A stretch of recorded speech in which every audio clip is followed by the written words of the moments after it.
Assalamualaikum warahmatullahi wabarakatuh. Bismillahirrahmanirrahim. Innal hamdalillah nahmaduhu wa nasta'inuhu wa nastaghfiruh wa na'udzu billahi min shururi anfusina wa sayyiati a'malina. Man yahdihillahu fala mudilla lahu wa man yudlil fala hadiya lahu. Wa ashhadu an la ilaha illallah wahdahu la syarika lah wa ashhadu anna Muhammadan abduhu wa rasuluh. Ya ayyuhalladzina amanu taqullaha haqqa tuqatih wa la tamutunna illa wa antum muslimun.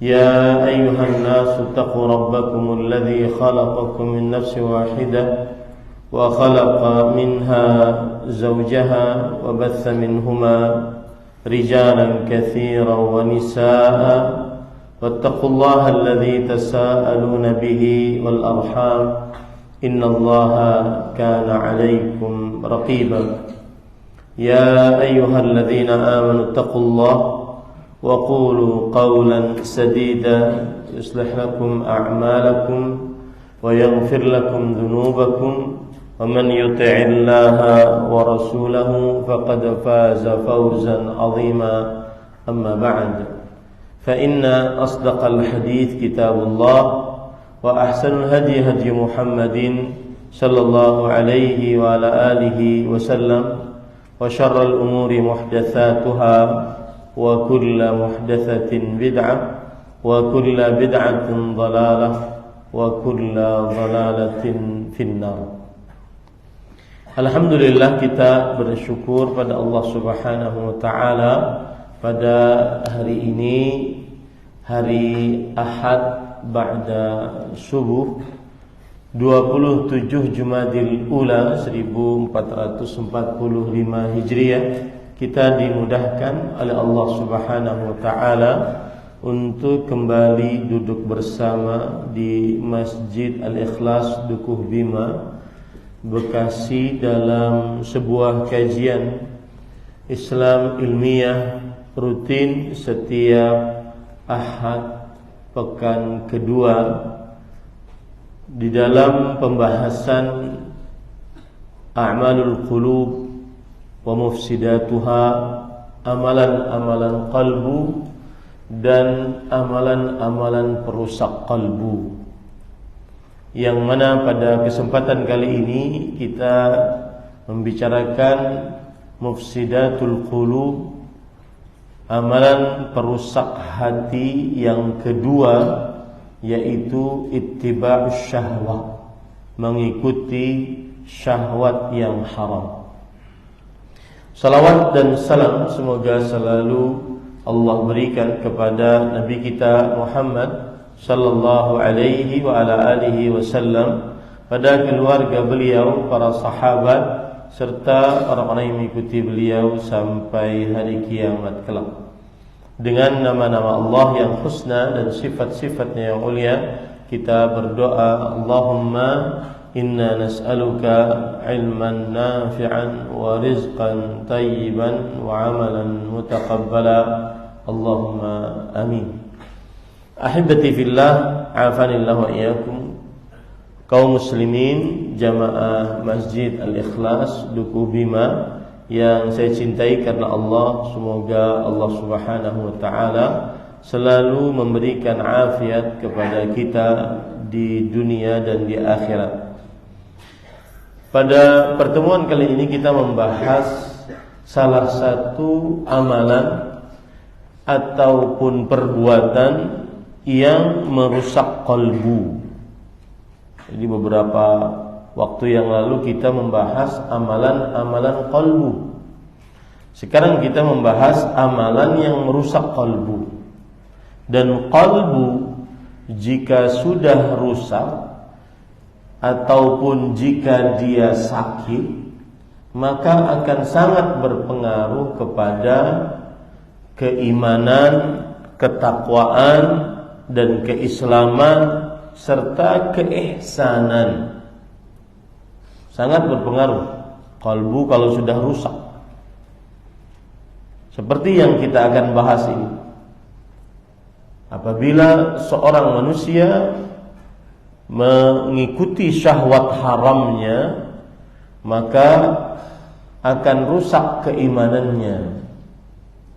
Kemudian akan rusak keislamannya. Kemudian akan rusak sifat ihsannya, merasa diawasi oleh Allah Subhanahu wa taala. Gara-gara mengikuti syahwat, maka dia melalaikan salat. Sebagaimana firman Allah Subhanahu wa taala dalam surat Maryam, "Fa khalafa min ba'dihim khalfun adha'us salata wattaba'us syahawat fasawfa yalqawna ghayya." Maka akan ada generasi setelah mereka yang buruk yang menggantikan mereka, melalaikan sholat dan mengikuti syahwat. Lihat ini, gara-gara mengikuti syahwat jadi melalaikan sholat. Ini menunjukkan dengan jelas bahwa mengikuti syahwat merusak kalbu. Akibat kalbunya rusak, maka praktek sholatnya pun jadi rusak. Akibat kalbunya rusak, maka praktek sholatnya pun jadi rusak. Contoh yang lain lagi, akibat mengikuti syahwat, maka lalai berzikir. Kalbunya rusak, menyebabkan lisannya lalai berzikir. Seperti misalkan firman Allah Subhanahu wa taala dalam surat An-Nur, "Rijalun la tulhihim tijarah wala bai'un an dzikrillah wa iqamis shalah wa ita'iz zakah yakhafuna yawman tataqallabu fihi al-qulub wal absar." Para lelaki yang perdagangan dan jual beli mereka tidak melalaikan mereka dari berzikir kepada Allah, mendirikan salat dan membayar zakat, menafkahkan rezeki yang kami berikan kepada mereka, serta takut terhadap akhirat. Pemahaman balik dari ayat ini, orang yang mengikuti syahwat maka dia akan lalai berzikir kepada Allah, lalai mendirikan sholat, lalai bayar zakat, lalai kehidupan akhirat. Ya, ini contoh nyata, dalil yang menunjukkan bahwa mengikuti syahwat merusak kalbu. Dan kalbu kalau sudah rusak, maka berpengaruh kepada apa? Amalan keislaman dia. Amalan keislaman dia. Baik. Sekarang poin pertama yang ingin kita bahas, apa itu pengertian syahwat? Secara bahasa atau etimologi dan secara terminologi syar'i. Syahwat disebutkan di dalam kitab Lisanul Arab. Berkata Al-Fairuz Abadi bahwa syahwatun washtahahu wa tashahahu ahabbahu wa raghiba fihi. Syahwatun, ya, kata syahwat diambil dari syahwatun, yang kata kerjanya ishtahahu atau tashahahu, yang artinya menyukai dan menginginkan di dalamnya. Ini arti syahwat secara etimologi bahasa, menyukai dan menginginkannya. Sedangkan arti syahwat secara terminologi syar'i. Maka disebutkan oleh para ulama, di antaranya adalah syu'urur rajuli wal mar'ah birraghbati fil mu'asyarah. Syu'urur rajul wal mar'ah birraghbah fil mu'asyarah. Perasaan laki-laki dan perempuan, keinginan untuk bersetubuh.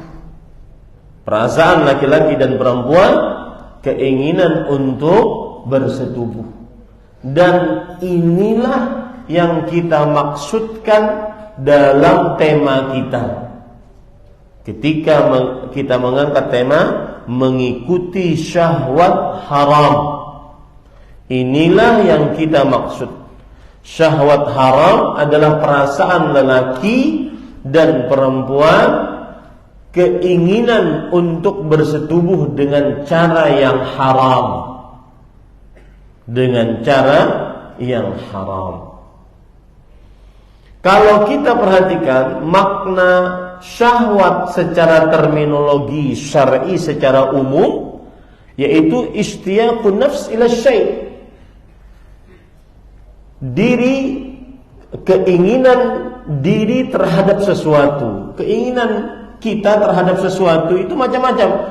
Syahwat terhadap makanan, minuman, pakaian, atau yang dimaksud syahwat terhadap harta, atau syahwat kepada perempuan, atau syahwat kepada jabatan yang disebut dengan harta tahta wanita. Itu syahwat semua itu. Ya, tetapi yang kita condongkan pada kesempatan kali ini syahwat haram, yaitu berupa perasaan ingin laki-laki dan perempuan untuk bersetubuh yang diharamkan. Itu yang akan kita bahas pada kesempatan pagi ini. Karena syahwat banyak macam-macam. Ada syahwat terhadap makanan, minuman, pakaian yang tergabung kepada syahwat terhadap harta. Ada syahwat terhadap jabatan, kedudukan, popularitas, ya, kekuasaan, syahwat juga itu.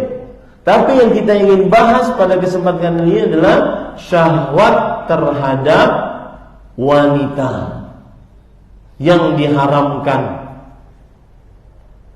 Kecintaan, kesukaan diri kepada wanita, kesukaan yang diharamkan. Itu yang kita bahas. Perasaan ingin seorang lelaki bersetubuh dengan perempuan dengan cara yang haram atau jalan yang haram. Itu yang merusak kalbu yang ingin kita bahas pada kesempatan pagi ini. Ya. Dan apabila kalbunya sudah rusak, maka pada saat itu akan berpengaruh kepada amalan keimanan, amalan keislaman, sampai kepada amalan Islam yang paling tinggi, yaitu ihsan. Merusak sikap merasa diawasi oleh Allah Subhanahu wa taala dari seorang beriman. Rusak apabila sudah terkena syahwat haram, yaitu syahwat keinginan seorang lelaki kepada perempuan untuk bersetubuh dengan cara yang haram.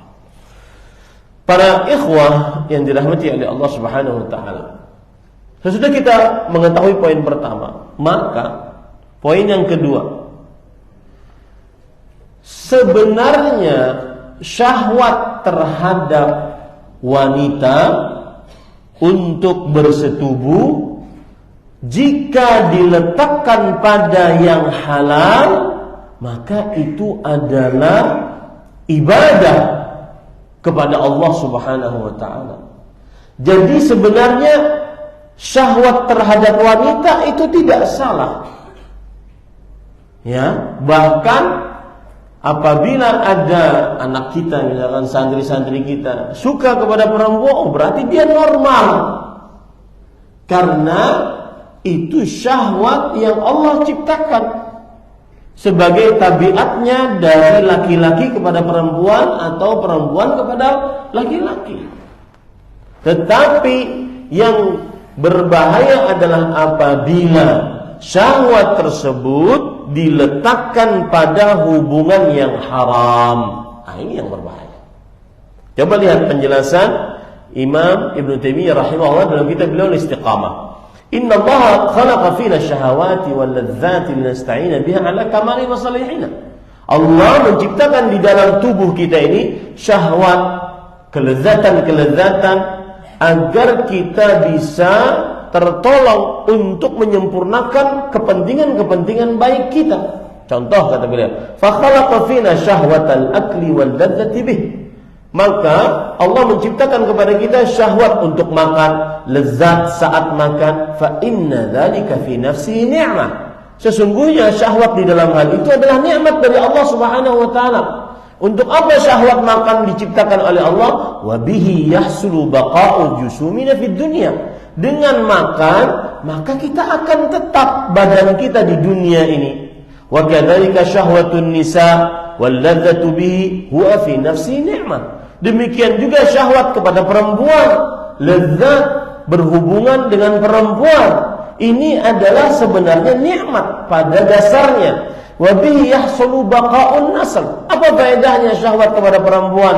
Maka akan terus tersambung keturunan seorang manusia.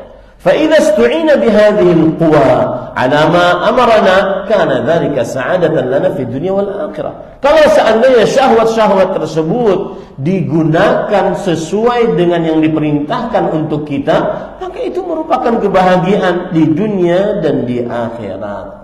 Wa kunna minal ladzina an'ama Allah 'alaihim ni'matan mutlaqah. Maka kita termasuk orang yang diberikan nikmat oleh Allah dengan nikmat yang luar biasa besarnya. Wa in ista'malna asy-syahawati fima khatarahu 'alaina bi akli al-khaba'ith fi nafsiha aw kasbiha kal madhalim aw bil israf fiha aw ta'addayna azwajana aw ma malakat aymanana kunna zalimina mu'taddin ghaira syakilin ni'matih. Tetapi jika syahwat-syahwat tadi kita gunakan di dalam hal-hal yang berbahaya, misalkan makan makanan yang tidak halal, atau mencari harta dengan cara yang haram agar bisa makan, atau menggunakan harta syahwat terhadap harta tadi terlalu berlebih-lebihan, atau berzina, maka berarti kita dengan syahwat tersebut sudah melakukan kezaliman, melampaui batas, tidak bersyukur kepada nikmat Allah Subhanahu wa taala. Jadi intinya syahwat terhadap perempuan tidak masalah. Bahkan itu fitrah yang Allah Subhanahu wa taala berikan kepada manusia.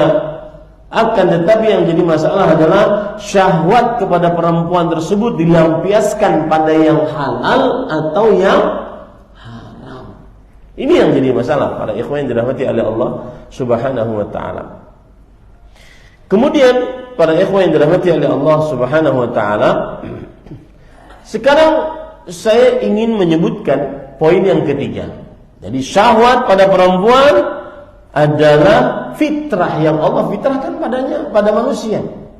Dan itu bukan permasalahan jika diletakkan pada yang halal. Yang bermasalah adalah jika diletakkan pada yang haram. Sekarang saya ingin menyebutkan bahaya syahwat kepada perempuan dengan cara yang haram. Bahaya syahwat kepada perempuan dengan cara yang haram. Yang pertama, ini beberapa poin ya. Poin yang pertama, syahwat kepada perempuan adalah syahwat yang paling dahsyat dari 3 syahwat tadi. Syahwat terhadap harta, tahta, wanita. Syahwat kepada perempuan, syahwat paling dahsyat. Oleh sebab itulah Allah Subhanahu wa taala mendahulukan penyebutannya di dalam hal-hal yang disyahwati, diingini oleh manusia. Di dalam ayat surat Ali Imran ayat 14, zuyyina lin-nas hubbus syahawati minan nisa wal banina wal qanatir al muqantara minadh dhahabi wal fiddati wal khayl musawwamati wal an'ami wal harth dzalika mata'ul hayatid dunya wallahu 'indahu husnul ma'ab. Yang artinya diindahkan untuk manusia kecintaan terhadap syahwat-syahwat, hal-hal yang diingininya, berupa para perempuan. Lihat, syahwat paling pertama adalah syahwat kepada perempuan, keinginan kepada perempuan. Ini menunjukkan bahwa syahwatun nisa min a'zami syahawatid dunya. Syahwat kepada perempuan adalah syahwat, hal-hal yang diingini oleh manusia yang paling terbesar. Makanya dia sangat berbahaya. Ya, kadang-kadang orang gara-gara syahwat terhadap perempuan ini lebih bejat, lebih buruk daripada hewan sekalipun, gara-gara syahwat ini. Makanya Allah dahulukan syahwat kepada perempuan di tempat paling pertama. Diindahkan untuk manusia kesukaan terhadap syahwat-syahwat, hal-hal yang diingininya, yaitu berupa perempuan, anak, harta yang bertumpuk-tumpuk dari emas dan perak, kuda pilihan, binatang ternak, dan pertanian. Itu semua perhiasan kehidupan dunia, dan Allah di sisinya terdapat tempat yang lebih baik. Maka dari ayat ini sedikit kita ambil, nanti kita akan bahas lebih dalam. Dari ayat ini kita ambil pelajaran, syahwat yang paling terbesar bagi seorang manusia adalah syahwatnya terhadap perempuan. Dan obat yang paling jitu saat seorang laki-laki tergoda dengan syahwat terhadap perempuan dengan cara yang haram adalah mengingat nikmat di surga. Kapan mata suka dijelalatan kepada yang haram? Kapan telinga suka mendengar hal-hal syahwat yang haram? Kapan kemaluan diletakkan kepada yang haram gara-gara syahwat terhadap wanita? Kapan tangan memegang, meremas, mengelus sesuatu yang haram gara-gara syahwat wanita?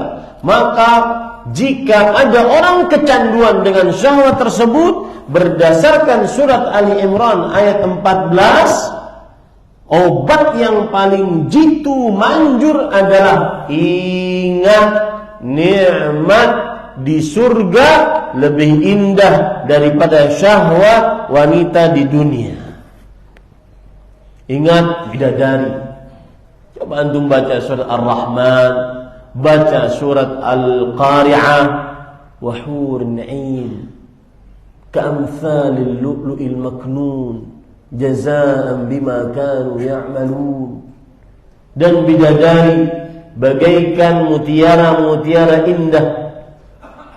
Di dalam surat itu tadi surat Al-Waqi'ah, dalam surat Ar-Rahman Allah Subhanahu wa taala berfirman,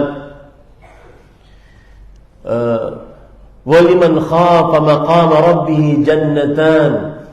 Bagi siapa yang takut kepada Allah Subhanahu wa taala, maka dia akan mendapatkan 2 surga. Kemudian setelah itu Allah menyebutkan nikmat-nikmat surga. Fihima 'ainani tajriyan, fihima min kulli fakihatin zawjan. Di dalam 2 surga tersebut ada 2 mata air yang berjalan. Di dalam 2 surga tersebut terdapat 2 bidadari, zaujan.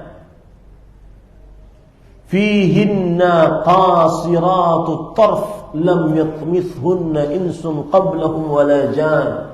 Subhanallah. Di dalam surga-surga tersebut terdapat bidadari yang pandangannya hanya memandang kepada suaminya, tidak pernah disentuh oleh laki-laki seorang pun. Subhanallah, luar biasa. Kapan seseorang tergoda dengan syahwat yang haram, yang mana di zaman sekarang sangat mudah, sangat dibuka, jadi kalau menurut saya di zaman sekarang ini syaitan tugasnya nggak terlalu berat, ya nganggur dia, banyak nganggurnya. Kenapa? Karena manusia menyimpang kepada syahwat yang haram tanpa harus digoda oleh syaitan.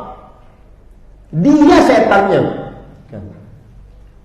Kemana-mana dia bawa itu syahwat yang haramnya. Kapan dia ingin, dia cuma tinggal klik saja.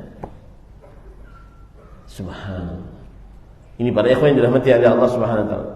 Ini poin pertama tentang bahayanya syahwat kepada perempuan. Bahwa syahwat kepada perempuan yang haram adalah syahwat yang paling dahsyat yang pernah Allah berikan kepada manusia. Oleh karena itu, Rasulullah SAW menyatakan bahwa tidak ada godaan yang paling berbahaya sepeninggal beliau untuk laki-laki dari umat beliau kecuali godaan syahwat terhadap perempuan. Rasulullah SAW bersabda dalam hadis riwayat Bukhari dan Muslim dari Usamah bin Zaid radhiyallahu anhu, "Ma taraktu ba'di fitnatan adarra 'ala ar-rijal minan nisa." Aku tidak pernah tinggalkan sepeninggalku godaan paling berbahaya, fitnatan adarra. Fitnatan dalam bentuk kata nakirah setelah peniadaan, menunjukkan kepada keumuman, dan setelahnya sighatut tafdhil, kata komparasi perbandingan yang menunjukkan kepada ketinggian. Tidak pernah ada godaan paling berbahaya bagi laki-laki untuk umatku sepeninggalku kecuali perempuan. Kita miskin, mungkin kita masih bisa bertahan. Kita diberikan jabatan, mungkin kita masih bisa bertahan. Tapi ketika ada perempuan telanjang di hadapan laki-laki, hanya Nabi Yusuf yang bisa bertahan. Saya dan ente sekalian nggak bisa bertahan.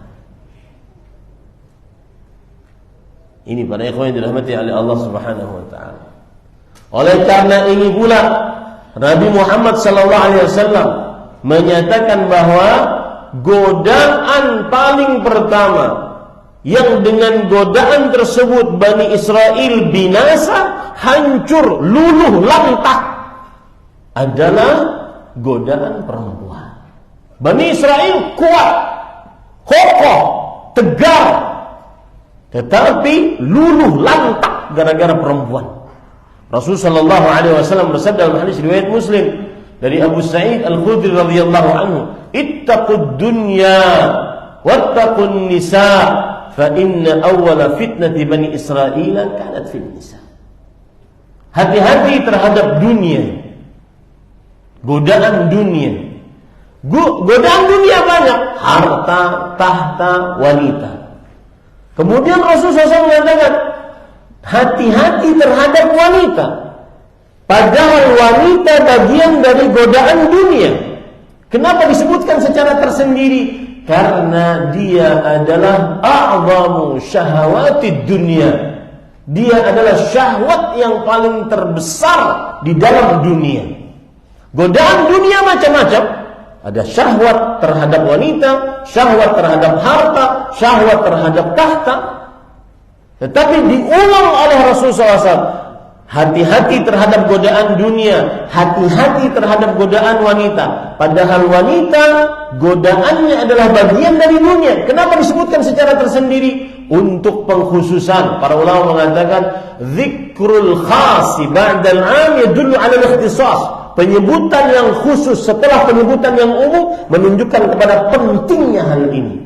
Seperti Allah berfirman tentang malaikat, tanazzalul malaikatu warruh.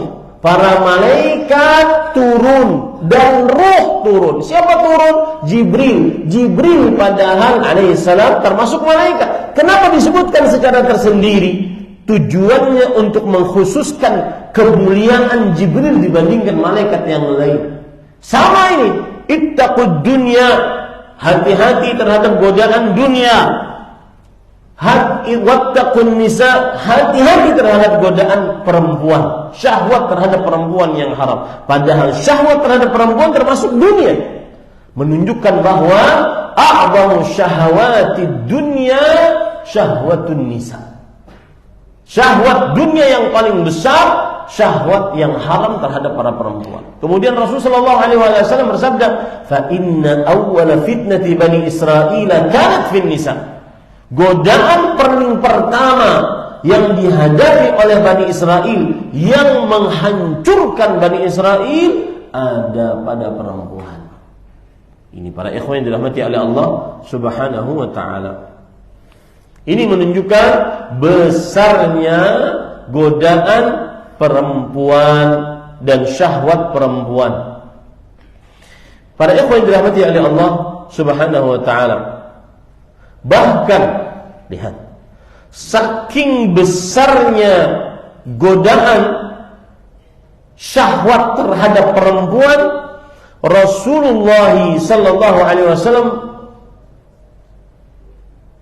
apa ya bahasanya supaya para perempuan tidak tersinggung dengan saya? Rasul sallallahu alaihi wasallam menyamakan, ini mohon maaf ya Bu, saya menyampaikan hadis Rasul sallallahu alaihi wasallam, bukan sedang merendahkan perempuan.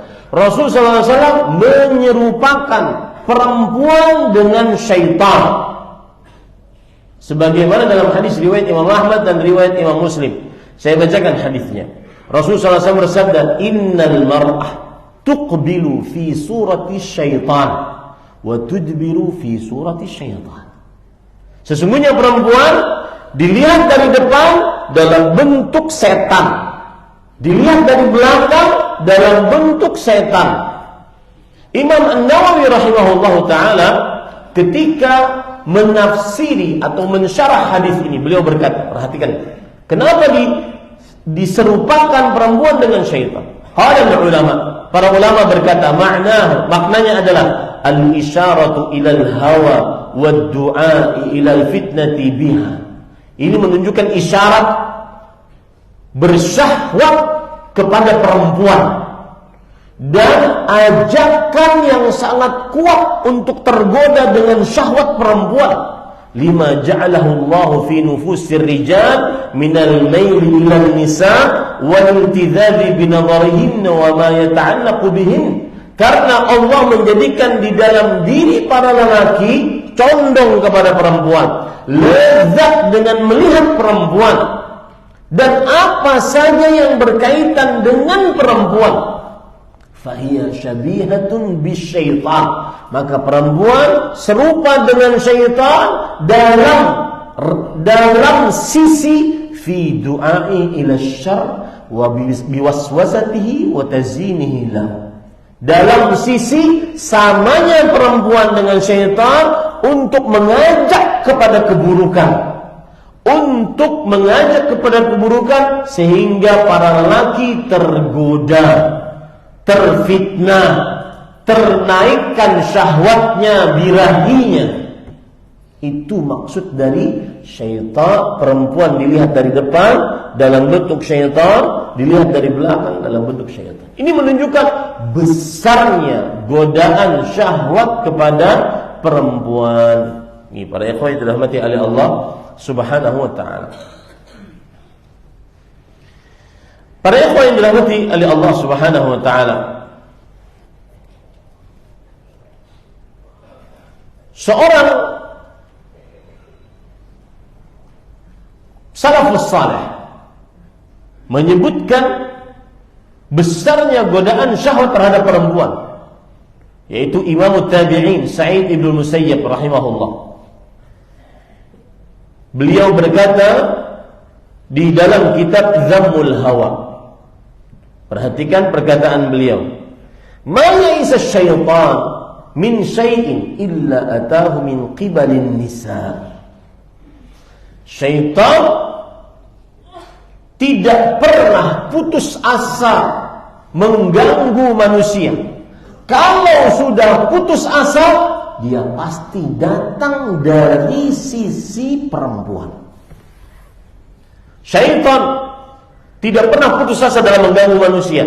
Yang ahli ibadah, ahli taat, dia tetap ganggu.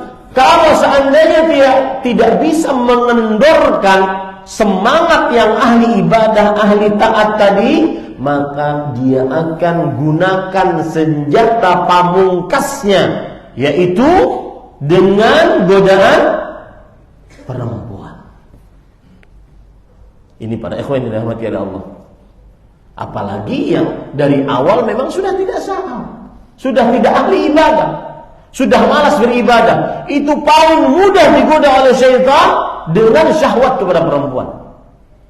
Ini perkataan Sa'id Ibn al-Musayyib rahimahullah ta'ala. Lihat lagi perkataan Abu Saleh Samman bin Zakwan, muridnya Abu Hurairah radhiyallahu anhu, seorang tabi'i. Beliau berkata, "Balaghani anna aktsara dzunubi ahli an-nar fin nisa." Sampai kepadaku kabar riwayat bahwa dosa-dosa penghuni neraka paling terbanyak adalah dalam syahwat perempuan. Ini para ikhwan yang dirahmati oleh Allah Subhanahu wa taala. Lihat lagi perkataan Abdullah bin Mas'ud. Ini perkataan ulama-ulama salafus saleh semua yang saya nukilkan. Abdullah bin Mas'ud radhiyallahu anhu, ahli tafsir, ulamanya sahabat, ahli fatwanya sahabat, sahibul wisadah was siwak, yang membawa sendal, membawa bantal siwaknya Rasulullah sallallahu alaihi wasallam. Beliau berkata, "An-nisa habailus syaitan." Para perempuan itu bagaikan tali kailnya syaitan. Orang mancing ada talinya, ada kailnya. Ya. Maka perempuan tali kailnya syaitan. Ini para ikhwah yang dirahmati oleh Allah Subhanahu wa taala. Berapa banyak laki-laki yang terjerat oleh syaitan dengan tali kail perempuan. Ini para ikhwan yang dirahmati oleh Allah Subhanahu wa taala. Kemudian poin yang kedua yang berkaitan dengan syahwat paling terbesar manusia adalah syahwat terhadap perempuan.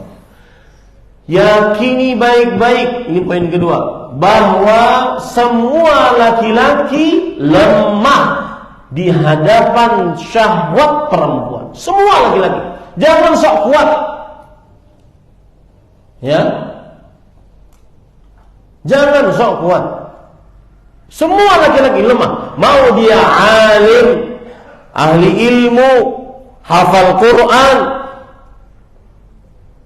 pendakwah, imam di Masjid Al-Ikhlas, ya, atau bodoh, jahil, orang awam, murid, santri, mau dia pemerintah, rakyat, kaya, miskin, berpendidikan, tidak berpendidikan, semuanya laki-laki lemah di hadapan perempuan. Allah berfirman dalam surah An-Nisa ayat 14, "Wa khuliqal insanu dha'ifan." Manusia lemah, diciptakan oleh Allah dalam keadaan lemah. Disebutkan di dalam kitab Zammul Hawa, Imamul Muhaddithin Sufyan bin Sa'id bin Masruq Ats-Tsauri, seorang tabi'ut tabi'in, beliau berkata mengomentari ayat ini, surah An-Nisa ayat 14 tadi. Manusia diciptakan oleh Allah dalam keadaan lemah. Kata Imam Sufyan bin Sa'id Masruq Ats-Tsauri, "Al-mar'ah tamurru bir-rajul fala yamliku nafsahu 'anil nazari ilaiha wa la yantafi'u biha. Fa ayyu syai'in ad'afu min hadha? Bukti jelas bahwa laki-laki sangat lemah di hadapan syahwat perempuan apabila ada seorang perempuan lewat, baik dia itu memakai jilbab, cadar, jilbab panjang, cadar, kemudian memakai gamis yang lebar, apalagi yang terbuka. Pokoknya perempuan lewat di hadapan laki-laki, maka si laki-laki tidak sanggup untuk menahan matanya dari melihat kepada perempuan tersebut, pasti noleh. Jangan bohong deh antum. Kalau bohong itu abnormal namanya. Pasti noleh. Ya, jangan bohong. Tinggal kekuatan iman kita. Nunduk enggak? Kadang nunduk lewat lihat. Meskipun di sampingnya ada istrinya, bahkan pengantinnya baru, pasti lewat. Apalagi ditambah perempuan tersebut lewat dengan bau wangi, itu tambah noleh. Kenapa? Karena Umar bin Khattab mengatakan hubbur rijal fi unufihim. Cintanya lelaki itu pada hidungnya. Ketika dia sudah mencium bau wangi, ditambah yang lewat perempuan, sudah deh kelepek-kelepek. Seperti kerupuk kena air. Ya. Ini para ikhwah. Lihat, saya ulangi. Seorang perempuan lewat di hadapan laki-laki. Laki-laki tidak sanggup untuk menahan hawa nafsunya dari melihat kepada perempuan tersebut. Padahal cuma sekedar melihat, tidak bisa mengambil manfaat apa-apa, tidak bisa dirasai, tidak bisa diremas, tidak bisa digauli, hanya sekedar melihat. Maka kata Sufyan bin Sa'id bin Masruq al-Thawri, fa ayyu syai'in ad'afu min hadha? Ada makhluk yang lebih lemah daripada ini? Jadi semua ente lagi-lagi lemah, termasuk saya. Maka jangan pernah main-main dengan cinta yang haram. Apalagi kadang-kadang ada perempuan-perempuan yang memang menyebarkan godaan, tebar jala. Ya, tebar jala. Dia tebar jala. Tes dia sebar DM kah, WA kah, Tele kah, Messenger lewat Facebook kah, atau SMS kah, menawarkan diri. Siapa laki-laki yang saat itu imannya lemah, kena perangkapnya. Hati-hati. Ya, jangan pernah berhubungan atau membuka hubungan dengan perempuan dalam hubungan yang syahwat haram. Cuma ada dua konsepnya: nikahi segera atau putuskan selamanya. Itu adalah dua kunci untuk selamat dari syahwat yang haram. Kalau tidak, dia akan terperosok ke dalam syahwat yang haram, entah hubungan yang haram, bahkan sampai kepada zina. Dan ini tidak menutup kemungkinan laki-laki yang sudah ngaji, selesai kitab tauhid, selesai akidah wasithiyah, jenggot panjang, celana di atas 2 mata kaki, ustaz pengajar. Dan sudah banyak didengar cerita-cerita seperti itu. Ini tidak menutup kemungkinan juga sebaliknya. Perempuan yang bercadar, jilbab lebar, gamis panjang, tidak menutup kemungkinan. Kenapa? Karena laki-laki lemah di hadapan syahwat perempuan. Lihat lagi Tawus bin Kaisan, seorang tabi'i. Beliau diceritakan oleh anaknya, kana idza nadhara ila an-nisa lam yasbir anhunna fa kaifa biman huwa duna. Tawus bin Kaisan, seorang imam tabi'in, ahli ibadah, ahli ilmu. Kalau seandainya melihat kepada perempuan tidak sabar, itu Tawus bin Kaisan. Bagaimana sih Udin Ini para ikhwan yang dirahmati oleh Allah Subhanahu wa taala. Lihat lagi perkataan Abu Musa al-Asy'ari. Ini yang saya katakan tadi.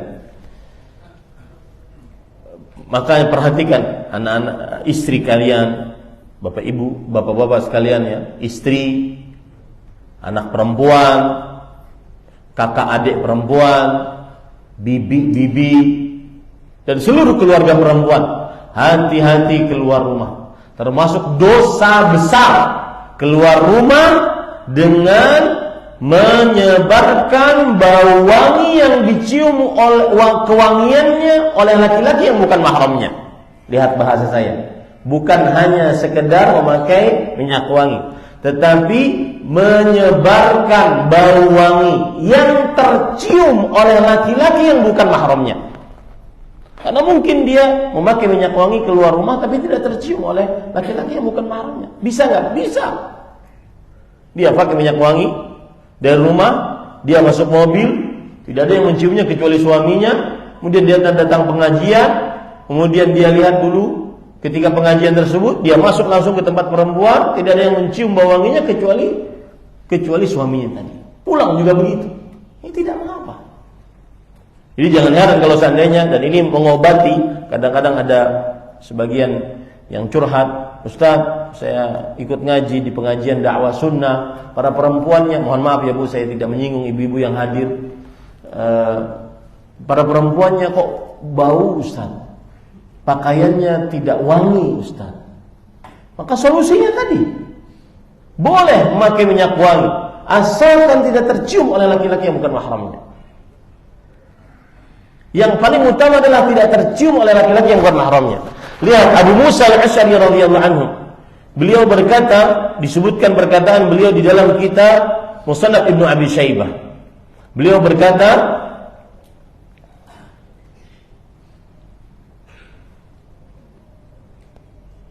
la an tamtali'a man khariya min rih jifah ahabbu ilayya min an tamtali'a min rih imra'ah.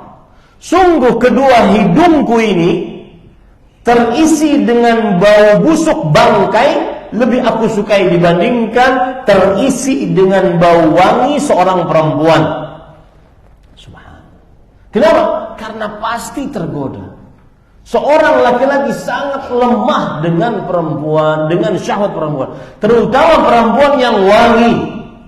Ibu-ibu, saudari-saudari muslimah, di sini kita ambil pelajaran. Suamimu jika ingin dipertahankan, tidak ingin berpoligami, tidak suka melihat perempuan lain, maka silahkan, ini bahasa hiperbola saya, silahkan mandi minyak wangi sampai jempol-jempol di minyak wangi.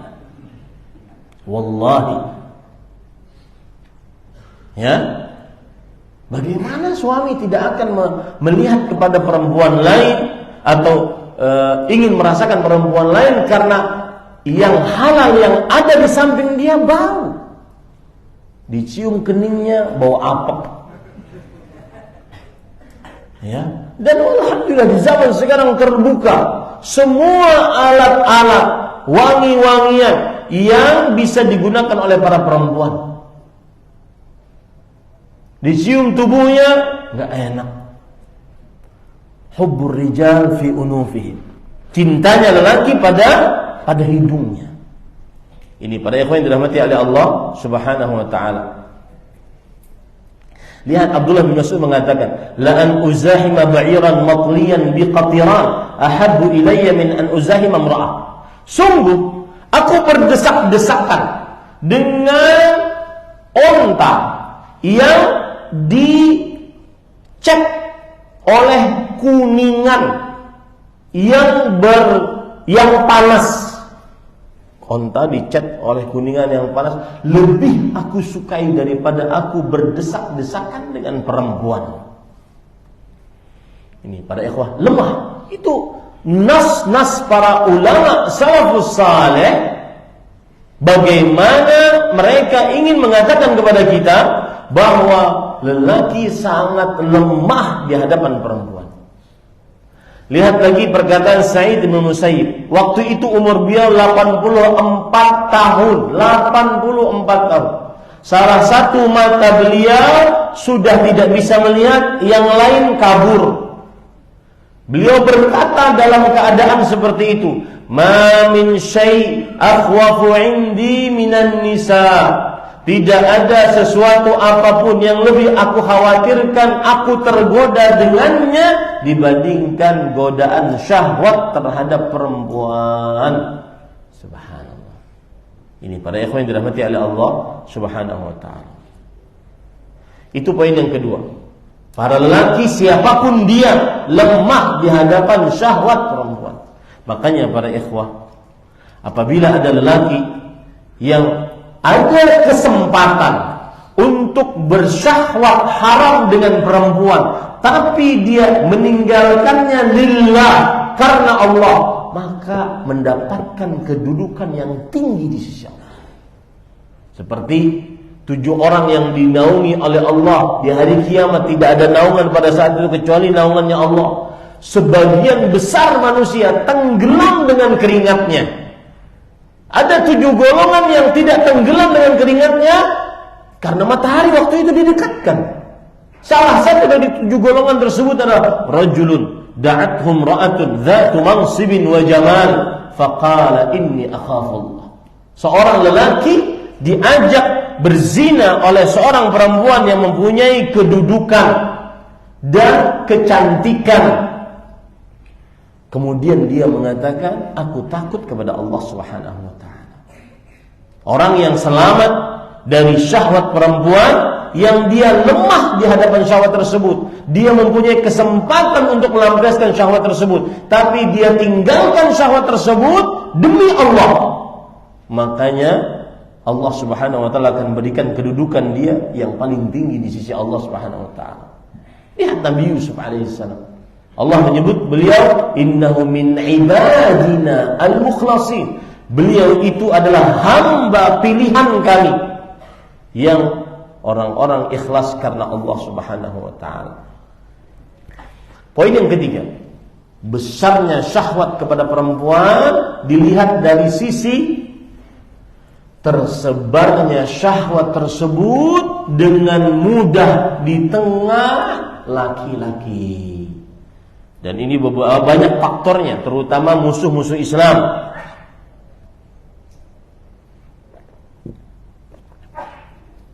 Ini banyak faktornya, terutama musuh-musuh Islam. Terutama para ikhwah di zaman kita media sosial. Benar-benar surat An-Nur ayat 19 terasa betul. Innal ladzina yuhibbuna an tashi'al fahishatu fil ladzina amanu lahum adzabun alimun fid dunya wal akhirah. Sesungguhnya orang-orang yang menyukai tersebarnya fahisyah di tengah orang-orang yang beriman. Apa maksudnya tersebarnya fahisyah? Tersebarnya perbuatan-perbuatan kotor, tersebarnya berita-berita kotor, tersebarnya wawancara-wawancara kotor di zaman sekarang. Antum silahkan cek di media sosial. Ada seorang lelaki masuk podcast, diwawancarai tentang berapa kali dia berzina. Dia dengan gampangnya, bercandanya, tawanya, tanpa ada dosanya, menceritakan dengan mudahnya, tanpa malu, bahwa sekian puluh kali dia berzina, yang paling aneh dengan perempuan ini, yang paling aneh dengan jenis seperti ini. Itu persis yang disebutkan oleh Allah dalam Al-Quran. Innal ladzina yuhibbuna an tashi'al fahisyah. Sesungguhnya orang-orang yang ingin tersebar perbuatan fahisyah. Wawancara di atas ranjang, konten-konten video hubungan-hubungan laki-laki perempuan yang berbau menjurus kepada syahwat, meskipun hanya sekedar konten. Ini benar-benar sudah terlihat di zaman sekarang. Persis seperti yang disebutkan oleh Rasulullah SAW. La tawharil fahishatu fi qaumin qad hatta yu'linu biha illa fasha fihim at-ta'un wal awja' allati lam takun madat fi aslafihim alladhina madaw. Tidaklah pernah perbuatan keji, zina atau yang semisal dengannya, cerita-cerita yang berbau syahwat, konten-konten yang berbau syahwat nampak dalam sebuah kaum sampai mereka menampakkannya dengan terang-terangan, hatta yu'linu biha, mereka mengumumkannya dengan terang-terangan tanpa malu lagi. Perempuan diwawancarai berapa kali berzina, apa yang paling aneh dia cerita tanpa menutup wajah, tanpa suara dibuat-buat. Subhanallah. Ya, apa balasannya?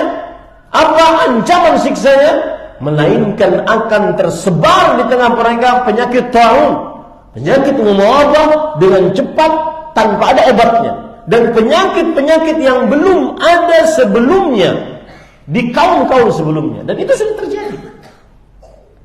Silakan cek para dokter-dokter kelamin, tanya mereka, benar apa yang saya sebutkan sekarang?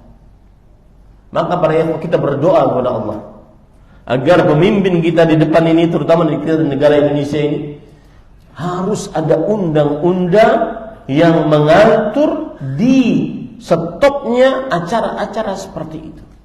Wallahi sudah tidak. Dulu orang melihatnya di televisi, acaranya tengah malam, anak-anak tidak melihat. Sekarang anak-anak bisa melihat, di mana dia bawa dia bisa lihat. Bahkan mungkin na'udzubillah, anak-anak tersebut adalah kerabat-kerabat kita. Hati-hati ya, para laki-laki dengan keluarga-keluarga perempuan kita. Ini sangat ironi, sangat menyedihkan. Para ikhwah yang dirahmati oleh Allah Subhanahu wa taala. Sekarang kita ingin masuk bagaimana melawan syahwat yang diharamkan ini, atau bagaimana bermuamalah dengan syahwat yang diharamkan ini. Yang paling pertama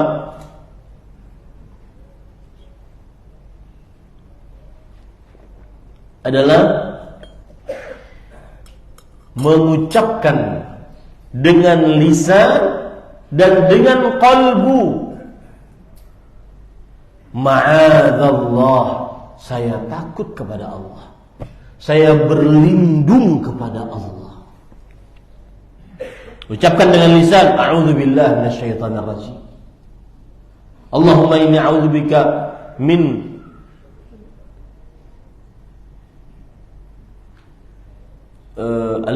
min al-fawahish ma dhahara minha wa ma batan. Ya Allah, aku berlindung denganmu dari perbuatan fahisyah, syahwat terhadap perempuan yang diharamkan, yang nampak ataupun yang tersembunyi. Yang nampak ataupun yang tersembunyi. Maka ucapkan sering-sering itu dengan lisan kita. Qalbunya juga mengikuti. Sering-sering minta perlindungan kepada Allah Subhanahu wa taala. Dalam hadis yang saya sebutkan tadi ini dalilnya bagaimana bermuamalah menghadapi syahwat terhadap wanita, syahwat yang diharamkan. Sering-sering meminta perlindungan kepada Allah Subhanahu wa taala. Dalam hadis yang riwayat Bukhari dan Muslim tentang 7 orang yang dinaungi oleh Allah Subhanahu wa taala, yang pada hari itu tidak ada naungan kecuali naungannya Allah Subhanahu wa taala. Salah satu dari 7 orang tersebut adalah rajulun talabathu imra'atun dzatu mansibin wa jamal faqala inni akhafullah. Seorang lelaki yang diajak oleh perempuan, yang mengajak perempuan. Perempuannya bukan sembarangan, dzatu mansib, punya kedudukan. Karena kalau perempuannya mengajak tidak punya kedudukan, laki-laki tidak mau. Dan cantik, kalau yang mengajak tidak cantik, laki-laki tidak mau. Berarti terkumpul benar-benar sarana untuk berbuat syahwat yang diharamkan. Tetapi dia tetap mengatakan inni akhafullah, aku takut kepada Allah Subhanahu wa taala. Al-Hafidz Ibnu Hajar Al-Asqalani rahimahullah mengomentari hadis ini, beliau mengatakan wadzahir annahu yaqulu dzalika bilisanihi liyazjaraha 'anil fahisyah wa yahtamilu an yaqulaha biqalbihi. Yang nampak jelas dari hadis ini, orang itu mengucapkan dengan lisannya agar benar-benar dia tidak terperosok ke dalam perbuatan zina. Saya takut kepada, ucapkan dengan lisan. Ya. Atau bisa dimungkinkan juga dia mengucapkan dengan qalbunya. Ini para ikhwan yang dirahmati oleh Allah. Lihat. Orang-orang yang takut kepada Allah Subhanahu wa taala, maka akan disediakan oleh Allah Subhanahu wa taala surga. Dalam surat Qaf ayat 31 33, wa uzlifatil jannatu lil muttaqina ghaira ba'id. Disediakan surga untuk orang-orang yang bertakwa, tidak jauh surganya. Hadza ma tu'adun likulli awwabin hafiz. Inilah yang dijanjikan untuk kalian bagi setiap yang kembali kepada Allah dan selalu menjaga. Siapa yang selalu menjaga? Yang dimaksud man khasyar rahmana bil ghaib wa jaa biqalbin munib. Yang takut kepada Allah saat sendirian dan dia datang kepada Allah nanti di hari kiamat dengan qalbu yang ingin kembali kepada Allah Subhanahu wa taala.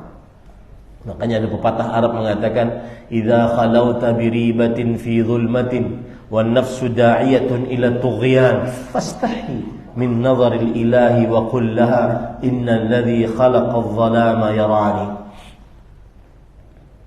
Yang suka, mohon maaf ini anak-anak, yang suka masturbasi di malam hari, laki-laki ataupun perempuan, yang suka melihat yang haram-haram, yang suka berhubungan dengan wanita secara haram, tidak sah, maka perhatikan baik-baik. Ada pepatah Arab mengatakan, jika engkau bersendirian dengan sesuatu yang mengkhawatirkan di dalam kegelapan, sedangkan syahwat sudah memuncak, mengajak untuk berbuat yang tidak benar, maka istahi min nazaril ilah, malulah dengan pandangan Allah Subhanahu wa taala. Biasanya orang-orang yang melakukan seperti itu, dia bersendirian, semuanya tertutup. Dahulu warung-warung internet semuanya tertutup, ada bilik-bilik tersendiri, malu kalau terbuka. Maka sekarang tidak perlu kita ke warung internet, semuanya ada di HP kita, tapi masih tertutup. Dan itu yang disebutkan oleh Rasulullah sallallahu alaihi wasallam, alif ma haka fi sadrik wa karita an yattali alaihi nas.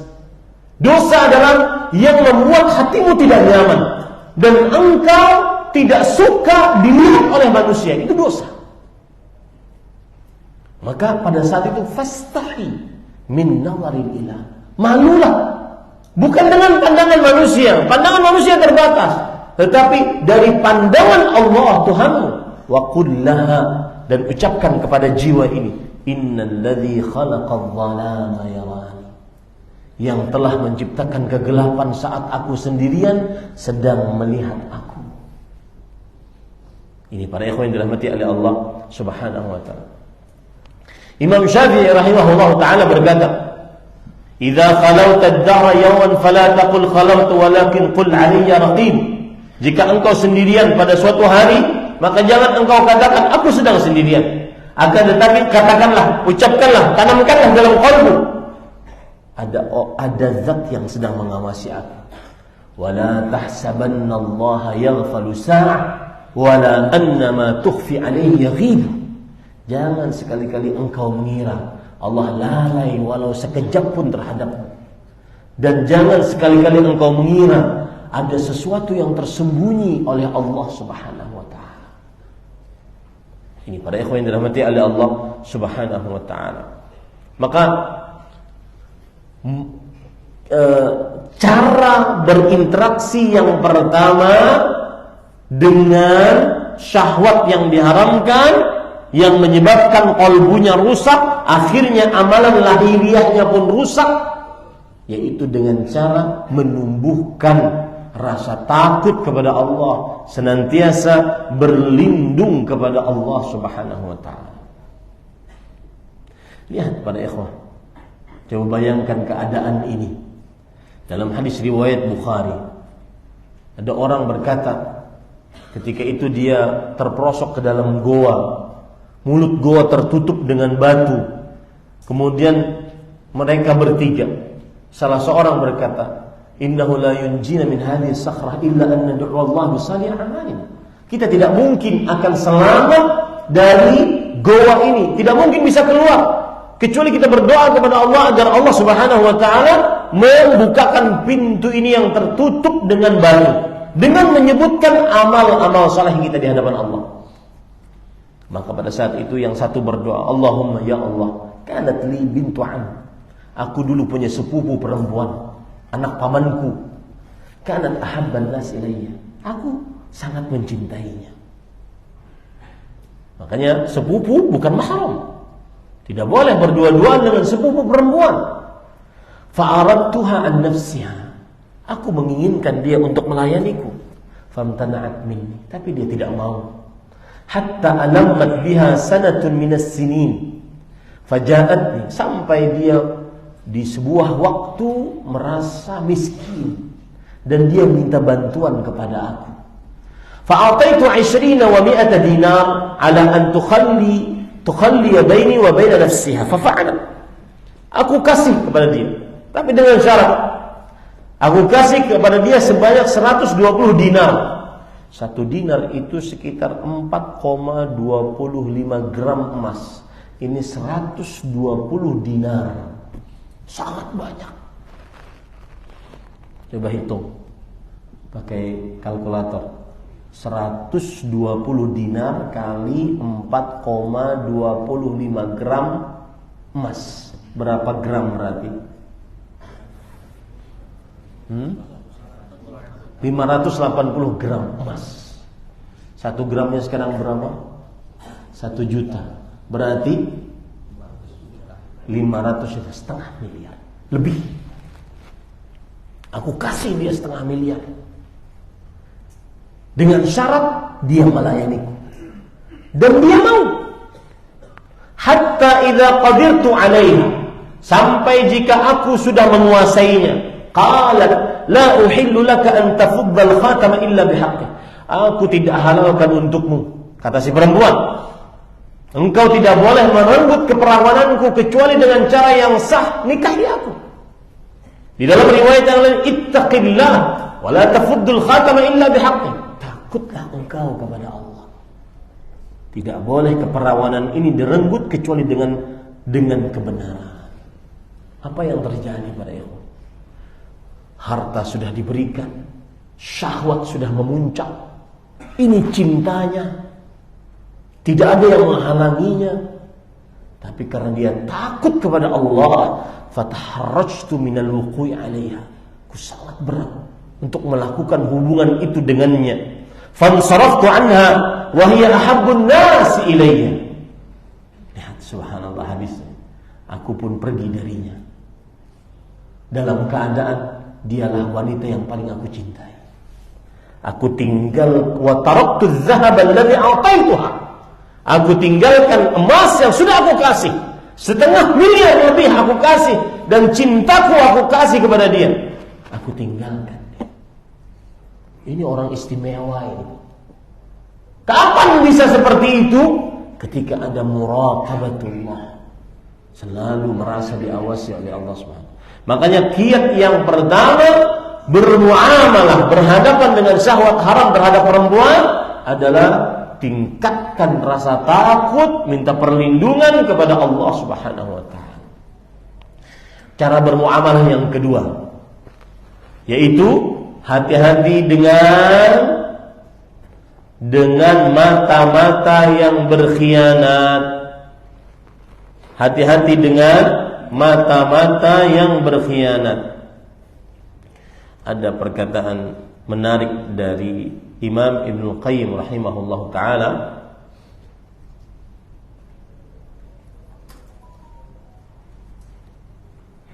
tentang mata yang berkhianat.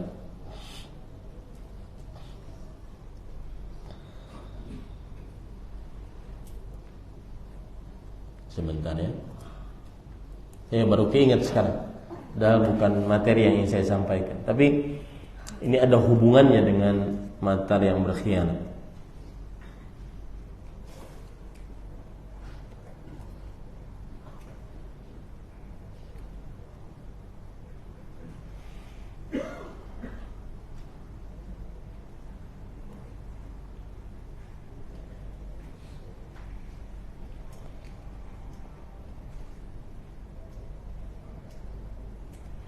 Dan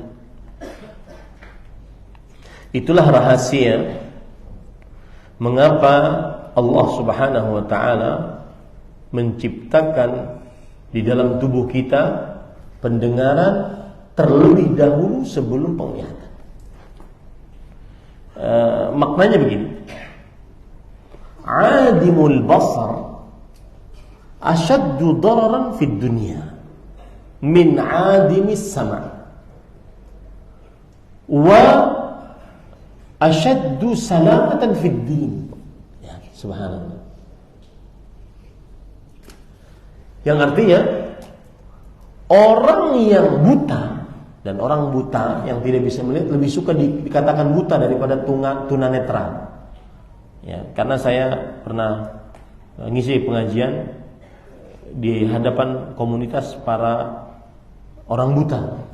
Mereka tidak suka dipanggil dengan tunanetra. Kami ini buta, Ustaz. Orang yang buta tidak bisa melihat, lebih buruk keadaannya di dunia daripada yang tidak bisa mendengar. Tetapi dia lebih selamat agamanya di dunia. Kenapa? Karena tidak yang melihat yang haram-haram. Paham? Lebih selamat dalam urusan agamanya. Mungkin keadaannya lebih buruk di dunia, susah bergerak, tapi lebih selamat di dalam urusan agamanya karena tidak melihat yang haram-haram. Wa'adimus sama', sedangkan orang yang tuli tidak bisa mendengar, asyaddu dararan fi dinihi wa akhaffu dararan fi dunyahu. Orang yang tuli tidak bisa mendengar lebih buruk di dalam urusan agamanya. Lebih buruk dalam urusan agamanya. Kenapa para ikhwan yang dirahmati Allah? Dia tidak bisa belajar.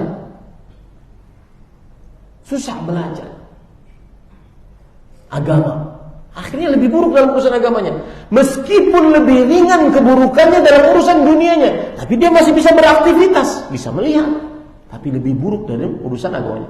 Disinilah, ini sedikit menyimpang, disinilah apabila rusak pendengaran dengan maksiat, yaitu mendengar musik, nyanyian yang diharamkan, maka ini lebih buruk daripada yang buruknya hanya pada mata. Jadi maklumi ini Bapak Ibu, saudara-saudari yang dimuliakan oleh Allah Subhanahu wa taala. Baik, Allah berfirman dalam surat Ghafir ayat 19, "Ya'lamu kha'inatal a'yun wa ma tukhfis sudur."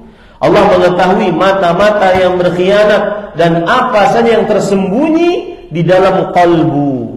Abdullah bin Abbas radhiyallahu anhu menafsiri ayat ini. Apa yang dimaksud mata berkhianat?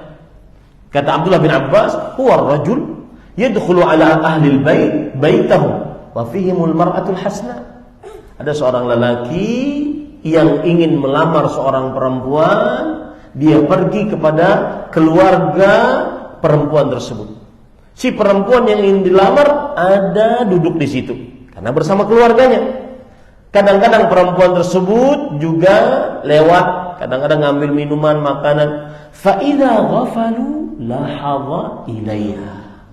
Kalau keluarga si perempuan sedang lengah terhadap laki-laki ini, dia noleh kepada perempuan tersebut.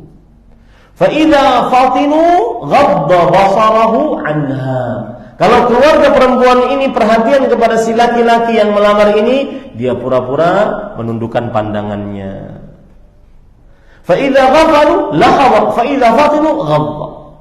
Kapan keluarga perempuan lengah, dia noleh. Kapan keluarga perempuan perhatian kepadanya, dia menundukkan. Itulah mata yang berkhianat. Sekarang nggak ada apa mata berkhianat itu. Pengkhianat semua. Termasuk yang berbicara di hadapan. Nggak ada mata berkhianat sekarang. Makanya saya katakan, bersyukurlah kepada Allah. Bapak-bapak atau kakek-kakek saya atau paman-paman saya yang berumur di sini yang tidak mempunyai HP internet,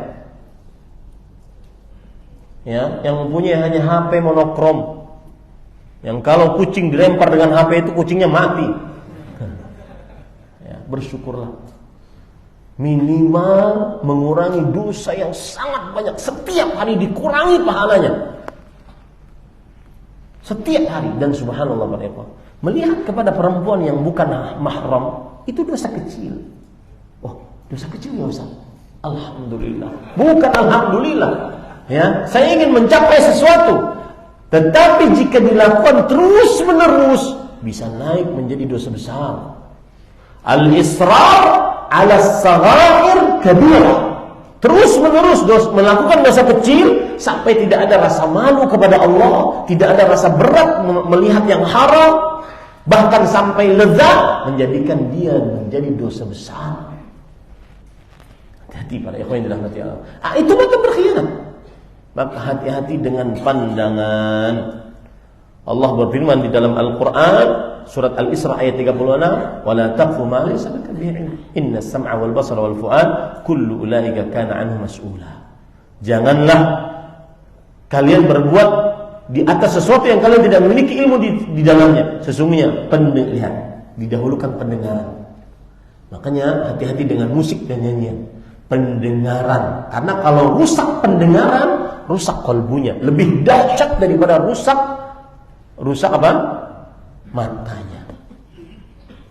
Ya, rusak pendengaran dengan musik lebih dahsyat daripada rusak penglihatannya. Ada perkataan Syekhul Islam Ibnu Taimiyah rahimahullah. Beliau mengatakan, "Al-ma'azif khamrun nufus taf'alu bin nufus a'zama mimma taf'alu hummayal ku'us. Fa idza sukkiru bil aswaq malu ila al-fawahish thumma ila asy-syirk wa ila adh-dhulm." Lihat. Alat-alat musik pemabuk jiwa, lebih dahsyat memabukkan jiwa dibandingkan minuman-minuman yang memabukkan di dalam gelas. Apabila mereka mabuk dengan suara-suara tersebut, lihat aja orang yang suka musik. Ya. Jika sudah mabuk dengan musik-musik tersebut, mereka condong kepada pertama kali apa? Syahwat, fahisyah, zina. Musik sangat erat kaitannya dengan zina. Wa ila dzulm wa ila syirk. Kemudian condong lagi kepada kezaliman, sering baku hantam kalau lagi konser musik, dan kepada kesyirikan, penghinaan terhadap agama kadang terjadi di tengah-tengah permusikan. Wa hadhihi thalatha mawjudatun katsiran fi ahli sama'il ma'azif. 3 perkara ini, zina, kemudian apa lagi? Kezaliman, kemudian kesyirikan, terjadi banyak di tengah-tengah orang-orang yang sibuk dengan musik dan nyanyian. Maka hati-hati para ikhwah. Inna as-sam'a wal basar wal fu'ada kullu ilaika kana nusula. Pendengaran, penglihatan, qalbu akan dimintai pertanggungjawaban oleh Allah Subhanahu wa taala. Para ikhwah yang dirahmati Allah, lihat surah An-Nur ayat 30, ada rahasia di situ. Qul lil mu'minin yaghuddu min absarihim wa yahfazu furujahum. Dzalika azka lahum innallaha khabirun bima yasna'un. Katakanlah wahai Muhammad SAW untuk lelaki-lelaki beriman agar mereka menundukkan pandangan mereka dan menjaga kemaluan mereka. Kenapa didahulukan menundukkan pandangan, kemudian baru menjaga kemaluan? Kata para ulama, di antaranya disebutkan di dalam kitab Ruhul Ma'ani yang tulis oleh Al-Alusi, li'anna an-nazar bariduz zina waraidul fujur. Karena penglihatan itu adalah konduktornya zina. Kapan orang berzina? Karena melihat. Ya, karena melihat.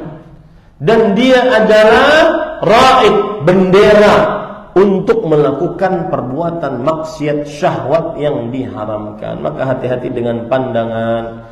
Ya, para ikhwan yang dirahmati Allah yang sangat sulit kita jaga di zaman sekarang ini. Dan hadis Rasul benar-benar terjadi, innallaha kataba 'ala ibni adam hadzahu minaz zina adraka dzalika la mahala fa zinal 'ain an-nazar. Sesungguhnya Allah telah menetapkan atas anak Adam bagiannya dari zina, dan pasti terjadi. Setiap dari kita pasti berzina. Zina mata adalah dengan melihat yang haram. Zina lisan dengan berbicara yang haram. Di zaman sekarang apalagi? Hawa nafsu menginginkan dan bersyahwat. Tinggal kemaluan kita mengiyakan atau tidak. Tetapi semuanya proses kepada zina. Maka hati-hati. Kaidah yang ketiga adalah para ikhwan yang dirahmati oleh Allah, jauhi teman-teman yang mengajak kepada syahwat yang diharamkan.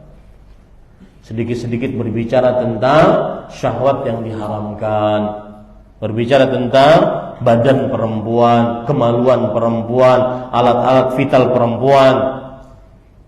Ini termasuk daripada cara bermuamalah menghadapi syahwat yang diharamkan, menjauhi teman-teman yang buruk yang selalu menimbulkan syahwat yang diharamkan. Itu yang bisa disampaikan. Dan salah satu obat yang sangat luar biasa yang disebutkan oleh para ulama adalah menikah. Segeralah menikah. Kemudian yang kedua, karena waktu tidak cukup, saya sebutkan dengan cepat, berpuasa agar tertahan syahwat yang diharamkan. Yang ketiga adalah tidak memiliki waktu yang luang sendirian. Terutama ini, na'udzubillah, orang-orang yang biasa masturbasi, mengerjakan kebiasaan rahasia. Makanya para ulama mengatakan al-'ada as-sirriyah, kebiasaan rahasia. Tidak memiliki waktu luang sendirian. Ya, hati-hati. Kemudian yang ketiga adalah, yang keempat, agar terlepas dari syahwat yang diharamkan, yaitu berdoa kepada Allah Subhanahu wa taala agar dijauhkan, terprosok ke dalam syahwat yang diharamkan. Kemudian yang kelima yaitu jika sudah menikah, kemanapun bersafar, bawalah istri. Nah, ini nasihat, terutama yang lama safarnya, 2 pekan. Ya, saya banyak mendapati kawan-kawan yang kerja di tambang. Kadang saya ketemu di pesawat, rumahnya di Bekasi, rumahnya di Bogor, rumahnya di Jakarta, kerja di tambang. Kadang-kadang 45 hari bekerja, kemudian setelah itu 2 pekan libur. Saya langsung nasihati kawan-kawan tersebut. Saya bilang, ini hidup tidak sunnah. Karena salah satu yang obat untuk menahan syahwat diharamkan adalah apabila terlihat perempuan yang menumbuhkan syahwat kita, sunnahnya maka gauli istri kita yang sah. Dan itu terjadi pada diri Rasulullah SAW. Suatu hari dalam hadis riwayat Imam Ahmad, Rasulullah SAW duduk bersama para sahabatnya. Lalu di tengah-tengah duduk beliau masuk ke rumah. Setelah itu beliau mandi basah. Lalu Rasulullah SAW ditanya, "Ya Rasulullah, qad kana syai'?" Wahai Rasulullah. Lalu beliau kembali lagi kepada para sahabat dalam keadaan bekas mandinya masih kelihatan.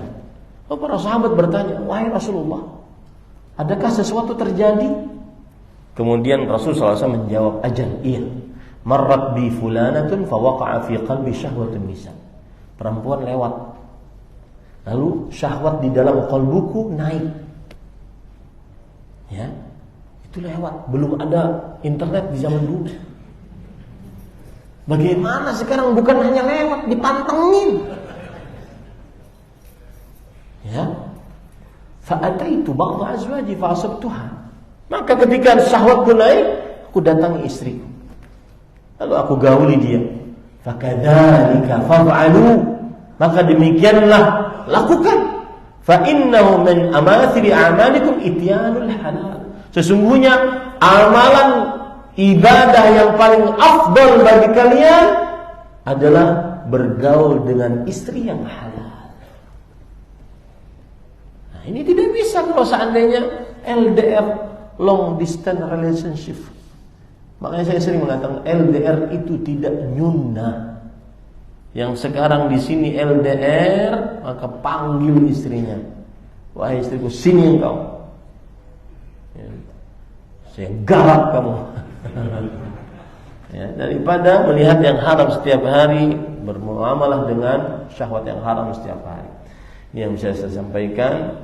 Dan alhamdulillah hampir 1,5 jam kita berbicara. Sisa waktu 10 menit untuk tanya jawab jika ada yang ingin bertanya. Atau semuanya jelas? Nah. Saya tinggal di komplek depan rumah saya. Tiap hari nyetel musik dangdutan. Dangdutan apa ini? Bagaimana cara menutup pendengarannya biar tidak dengar suara tersebut? Caranya pindah, Pak. Ya, kita mau nasihati, mungkin nanti dia tersinggung. Kecuali kalau bapak jadi kepala RT-nya. Ya, nasihati tersinggung, ini rumah-rumah saya. Maka caranya pindah. Kalau ditutup juga susah, pasti tetap kedengaran. Dan subhanallah, itu musik yang kita yakini dia haram dengan ijma' para ulama. Dari mulai Nabi, para sahabat, para tabi'in, imam yang 4, ijma' haram. Sudah enggak usah nyari-nyari celah deh. Susah untuk nyari celah. Ente kalah dalil, kalah pemahaman, sudah haram aja. Dan saya nasihatkan kepada yang pernah berfatwa dari pendakwah-pendakwah terkenal bahwa ada musik yang halal, yang halalnya halal, yang haramnya haram. Ittaqillah, takutlah kepada Allah Subhanahu wa taala. Lihat apa yang sekarang terjadi gara-gara fatwamu. Lihat. Dulu pernah di negeri ini, ketika awal-awal perempuan berjilbab berjoget, sebelum sekarang ramai. Ada seorang pendakwa membolehkan istrinya berjoget, bermain tok-tok, berjoget ria di hadapan kamera, disebar di tengah masyarakat. Kemudian dia bela pekerjaan istri tersebut. Lihat sekarang hasil fatwamu. Bertobatlah kepada Allah SWT sebelum meninggal. Hati-hati para ikhwah. Ad-da'i ila jahannam, pengajak kepada maksiat kepada Allah Subhanahu wa taala. Mungkin fatwanya remeh, dikeluarkan dengan mudah oleh lisan.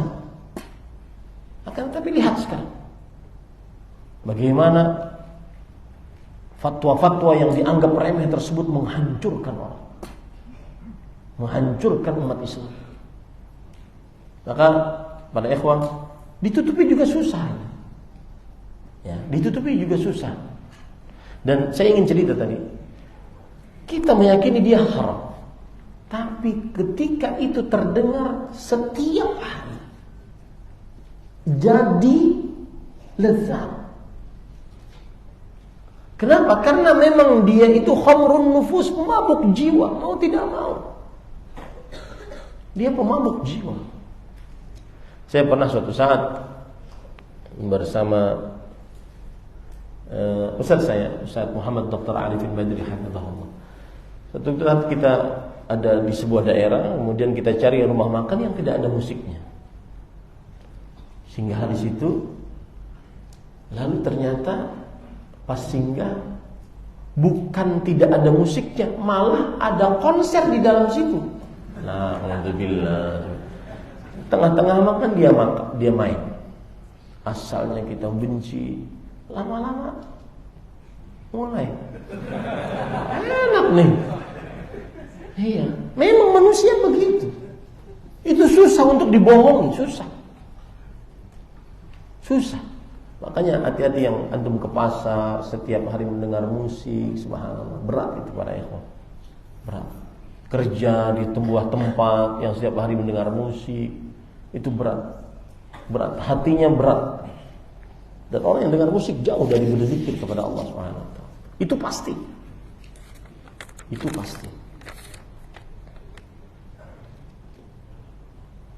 Dan di zaman sekarang sebagian ikhwah bermudah-mudah.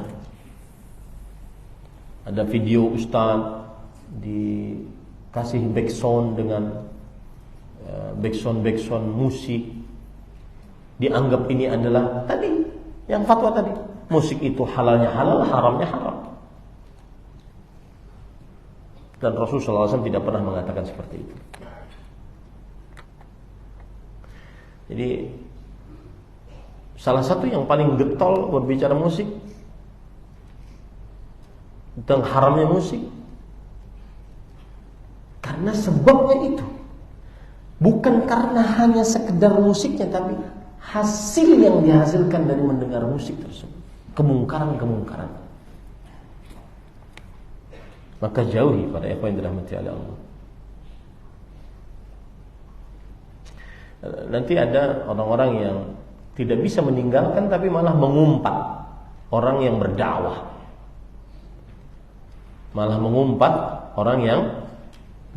Ini orang-orang yang sudah dikhawatirkan tertutup hatinya, dinasihati malah menyombongkan diri dengan komentar-komentar yang buruk-buruk. Oh, tinggal lagi di hutan, nggak akan ada tuh musik. Periksa HP-nya, nggak akan ada musik. Pasti ada musiknya. Ini jawaban-jawaban orang yang tidak nurut dengan Allah Subhanahu wa taala. Ketika diajak, ya ayyuhalladzina amanu innama kana qaulul mu'minin idza du'u ila Allahi wa rasul an yaqulu sami'na wa ata'na. Ucapan orang beriman apabila diajak kepada hukum Allah dan Rasulnya, dia hanya cukup mengatakan sami'na wa ata'na. Bukan malah mencela. Iya, kami mendengar dan kami taat. Untuk saat ini belum bisa, Ustaz. Ya, itu lebih ringan dibandingkan dia mencela yang menasihati. Ini para ikhwan yang dirahmati oleh Allah SWT. Mohon nasihat untuk pengurus DKM atau admin WA, bagaimana untuk menjaga atau membangkitkan gairah dalam membela Palestina. Terus posting tentang Palestina kah, kunut nazilah kah, pasang banner atau tenang-tenang saja. Para ikhwan, doakan, terus doakan, dan tidak mengapa untuk berkunut nazilah. Terus doakan para kaum muslimin yang tertindas di negeri Palestina, terutama di kota Gaza. Dan salah satu doa yang sangat luar biasa diucapkan Rasulullah SAW dalam hadis yang sahih, Allahumma anjil mustad'afin minal mu'minina. Ya Allah, selamatkanlah kaum yang lemah dari orang-orang beriman. Boleh ditambahi fi Palestina, di negeri Palestina, fi Gaza. Kemudian itu pertama, terus doakan. Kemudian yang kedua, apabila ada di dalam masjid yang tidak mendoakan, maka dinasihati agar didoakan. Tapi kalau tidak mendoakan, mungkin dia berdoa sendiri.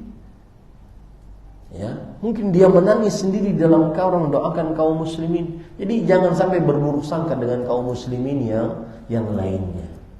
Tapi berempatilah kepada kaum muslimin, terutama yang sekarang terjadi penjajahan oleh Zionis Yahudi di Palestina dan di kota Gaza secara khusus. Itu yang kedua. Yang ketiga, jangan masuk debat para ikhwan. Antum berdebat di atas darah kaum muslimin, apa faedahnya? Antum di sini enak-enak makan nasi uduk, ambil debat, komentar sana, komentar sini, pejuang ini begini, pejuang itu begini, sudah cukupkan. Cukupkan saja. Ya, yang paling utama apa yang bisa kita kerjakan untuk kepentingan kaum muslimin di sana. Sungguh sesuatu yang meneteskan air mata, menyedihkan apabila melihat keluarga kita, kaum muslimin, anak-anak kecil, para perempuan tertindas, dijajah, dibom. Coba antum bayangkan, kita aman seperti ini. Bayangkan ketika ada pengajian sholat dibom. Maka berdoa untuk kaum muslimin, berinfak untuk kaum muslimin, terutama di Palestina dan Gaza. Dan tinggalkan debat-debat yang tidak bermanfaat, menambah banyak catatan amal nanti, banyak sesuatu yang dicatat dalam buku catatan amal kita. Tinggalkan, tidak bermanfaat. Jangan juga seperti mungkin ada, mohon maaf kepada yang bertanya, ada sisi penyindiran tentang kepada admin WA dan seterusnya, tidak memposting tentang Palestina. Jangan juga dianggap bahwasanya tidak pro Palestina, tidak pro perjuangan kemerdekaan Palestina, tidak demikian. Ya. Jangan sampai su'udzan. Tapi juga nasihat untuk kaum muslimin agar terus mendoakan dan berbuat yang dia bisa buat untuk kaum muslimin yang sedang dijajah oleh Zionis Yahudi. Ini yang bisa disampaikan, dan saya cukupkan dengan kafaratul majlis.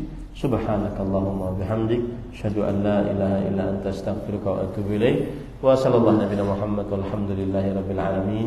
Wassalamualaikum warahmatullahi wabarakatuh.